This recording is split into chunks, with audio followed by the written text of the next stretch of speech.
Assalamualaikum warahmatullahi wabarakatuh. Pendengar setia Radio Irsad, saya akan menunjukkan berita untuk hari ini, Rabu 26 November 2025. Sari berita penting. Disinyalir mega proyek pasar Sungai Penuh 55 miliar rupiah akan bernasib seperti pasar Tanjung Bungur Muara Tebu. Berita kedua. Pertanda baik BUMDes Rindang Jaya Desa Perintis Unit 1 kewalahan cukupi kebutuhan telur di pasaran. Berita ketiga. Petani sawit dapat bantuan pupuk gratis dan mobil angkut panen dari Pemkab Dharmasraya. Berita selengkapnya. Berita ketiga.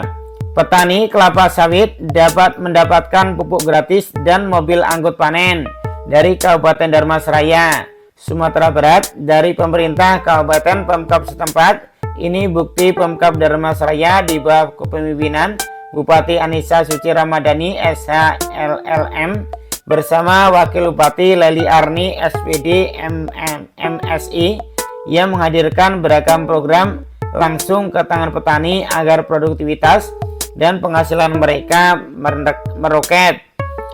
Ada kabar baik bagi masyarakat petani kebun kelapa sawit Dharmasraya yang perkebunannya sudah lagi tidak produktif dan membutuhkan peremajaan, ataupun bagi petani yang ingin meningkatkan produksi dan kualitas sawitnya dan membutuhkan sarana prasarana perkebunan kelapa sawit. Hari ini BPD PKS memberikan bantuan baik berupa replanting maupun sarana prasarana. Oleh karena itu, saya menghimbau kepada masyarakat yang memiliki perkebunan sawit yang sudah tidak produktif agar mengikuti pertama program replanting atau peremajaan perkebunan kelapa sawit.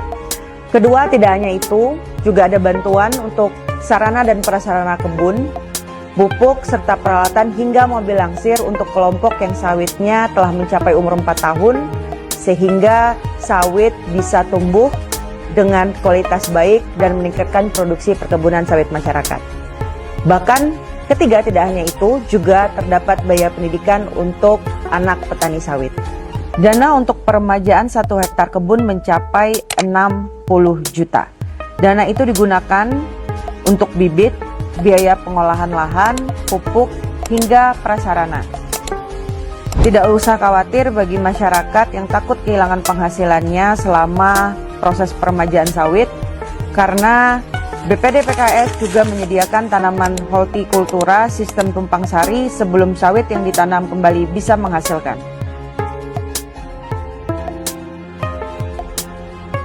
Sedangkan dana untuk kelompok yang baru menanam sawit atau umur sawitnya telah mencapai 4 tahun, tersedia bantuan berupa pupuk, infrastruktur jalan jembatan, dan peralatan perkebunan. Bahkan kelompok juga bisa mendapatkan bantuan mobil angkut hingga kapasitas 8 ton dan mesin pengolahan hasil perkebunan kelapa sawit. Kami dari pemerintahan Kabupaten Dharmasraya akan ikut mengawal ke Badan Pengelola Dana Perkebunan Kelapa Sawit atau BPD PKS agar pengusulan dari masyarakat Dharmasraya dapat segera diterima. Agar kami bisa mendorong dengan cepat, maka petani sawit harus memenuhi syarat yang telah ditentukan oleh BPD PKS. Syarat yang paling utama adalah petani harus tergabung dalam kelompok tani, minimal anggotanya 20 orang, dan minimal lahan 50 hektar untuk satu kelompok. Kebun anggota kelompok harus berada dalam satu hamparan dengan jarak antar kebun paling jauh 10 km. Tidak hanya kelompok tani, tapi juga boleh dalam bentuk koperasi, gapoktan, atau organisasi tani lainnya. Syarat berikutnya, memiliki dokumen kepemilikan lahan.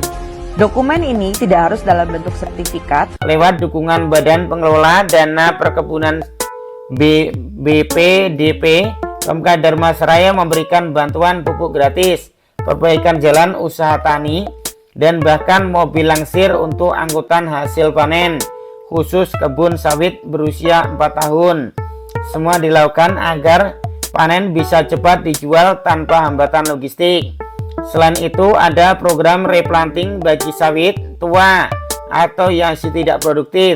Setiap hektar mendapatkan dana hingga 60 juta rupiah untuk bibit unggul, pupuk pengolahan lahan, dan sarana kebun lainnya. Bahkan anak-anak petani mendapatkan perhatian khusus lewat beasiswa hingga ke perguruan tinggi, menjadikan program ini bukan sekedar jangka pendek, tetapi investasinya masa depan keluarga petani. Syarat untuk menikmati semua fasilitas ini cukup sederhana, tetapi tetap jelas. Petani harus bergabung dalam kelompok tani minimal 20 anggota, memiliki lahan 50 hektar, dan dokumen kepemilikan berupa sertifikat atau alas hak kebun. Juga tidak boleh berada di kawasan hutan atau HGU perusahaan. Pemerintah memastikan semua warga Dharmasraya memiliki kesempatan yang sama. Bagi petani yang masih bingung atau ragu soal prosedur, bisa langsung datang ke kantor wali nagari setempat. Alternatifnya, Kepala Bidang Perkebunan Dinas Pertanian Dharmasraya siap dihubungi di nomor 0853 5646 2272. Saya ulangi, 0853 5646 2272. Pemkab akan aktif mendorong setiap usulan agar diterima BPDPKS dan cepat direalisasikan. Tujuannya jelas, pendapatan petani meningkat, sawit Dharmasraya makin berkualitas, dan ekonomi desa bergerak maju, kata salah satu pejabat Dinas Pertanian. Program ini jadi bukti nyata petani sawit Dharmasraya kini dimanjakan pemerintah. Dari bantuan pupuk gratis hingga replanting hingga beasiswa anak, semua dirancang untuk mendorong kesejahteraan dan produktivitas. Dengan langkah ini, Dharmasraya berpotensi menjadi kawasan sawit paling progresif di Sumatera Barat, sekaligus inspirasi bagi daerah lain. Dengan segala kemudahan yang ditawarkan, tak heran jika ketika berita ini cepat viral, petani pun dulu kesulitan modal dan akses kini bisa senyum lega. Bukan sekedar janji, tapi aksi nyata Pemkab Dharmasraya untuk para petani kelapa sawit. Sumber berita Kata Kabar. Demikian berita untuk hari ini. Terima kasih atas perhatian Anda. Wassalamualaikum warahmatullahi wabarakatuh.